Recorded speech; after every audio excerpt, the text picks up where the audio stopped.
Assalamualaikum sahabat Suluk Linglung Channel, apan kabar semuanya? Semoga kabar baik yo, tidak ada kekurangan apapun, amin. Konten kali ini Buya Ar-Razi akan membahas terkait sifat andwata apakah bisa kita rubah, jikalau bisa diubah, dengan cara apa sih? Gak usah berlama-lama, kita simak ojo videonya. Assalamu alayka ya sayyidi ya Rasulullah. Gampang marah, temperamen, cepat respon. Ada orang mengatakan kalau masih sifat sih bisa kita rubah, tapi kalau sudah watak nih. Nah, jangan-jangan ilmu yang tadi Buya barusan tuh zikir, ibadah itu bisa merubah, memecah watak. Atau emang Bang Dik lahir sudah pemarah? Belum ya. Lahirnya udah bisa silat belum? Belum ya. Udah bisa ngomong?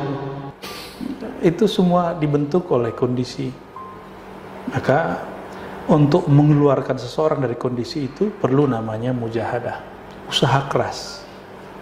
Jadi nggak ada orang terlahir dengan karakter tertentu. Itu dibentuk oleh kondisi. Oh, jadi nggak nyalain takdir dia sebagai sosok yang pemarah gitu, enggak ya? Enggak. Ya mungkin karena orang sekitar dia pemarah. Anak-anak itu kan dia melihat cara marah orang tuanya, cara bersikapnya, itu yang dia tiru. Jadi bukan berarti dia terlahir bisa apa-apa, enggak. Jadi bukan alasan untuk berubah. Nah itu yang disebut oleh Nabi, siapa yang berpuasa dengan penuh ketulusan, iman dan ihtisaban, maka dia lahir, dia meninggal ke Ramadan seperti terlahir kembali. Artinya sifat dia akan kembali seperti dia baru lahir dulu. Dia nggak akan pemarah. Salah satu obat orang emosi kan berpuasa, Bang Dik. Karena di hadis itu dikatakan, fa in sabahu ahadun, jika ada orang mencaci maki dia, falyakul inni shaim.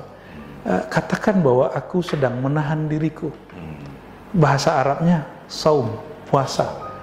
Nah, puasa itu bahasa lama Sanskerta, berarti menahan diri dari sifat yang negatif untuk mendekat kepada yang esa, puasa, esa, ya. Nah, jadi ketika saya berpuasa, hari ini orientasi orang berpuasa masih pahala. Kenapa kita tidak kembalikan ke mana asli yang Nabi ajarkan itu?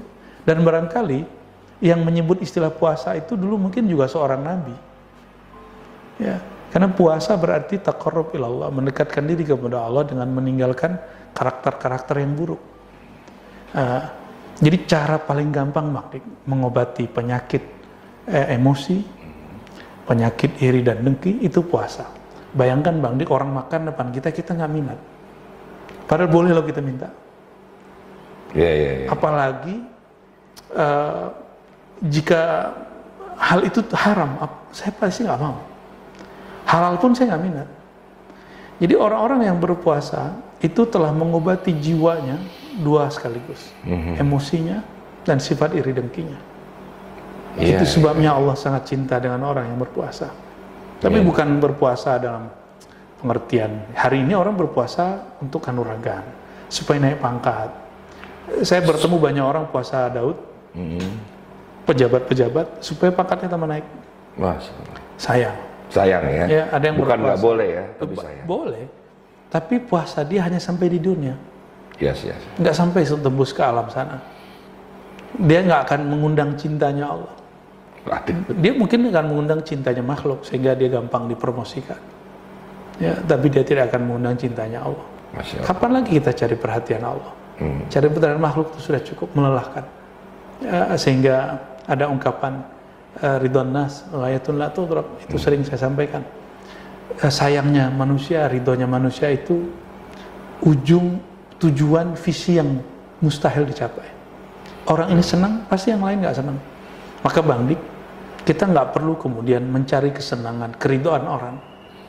Cukup cari saja keridhaan Allah. Itulah ikhlas sejati. Sedangkan mencari ridho manusia, itulah riya sejati. Kalau tadi Bang Dik bercerita murid, bahkan guru mursyid, kok bisa terjebak di situ? Itu yang disebut oleh Imam Ibn Ruslan. Apa kata beliau? Kulluka syirkun. Semua yang kamu fikirkan itu syirik. Kamu mengatakan, saya nanti kalau begini apa kata orang? Ya. Misalnya saya bertorikot saya misalnya torikot A. Lalu saya mengamalkan sesuatu yang jarang dipakai oleh murid-murid torikot yang lain. Tapi saya dapat ijazah dari guru atau ketemu dalam kitab yang diijazahkan guru, ada satu amalan yang bisa diamalkan, tapi tidak diamalkan mursyid yang lain.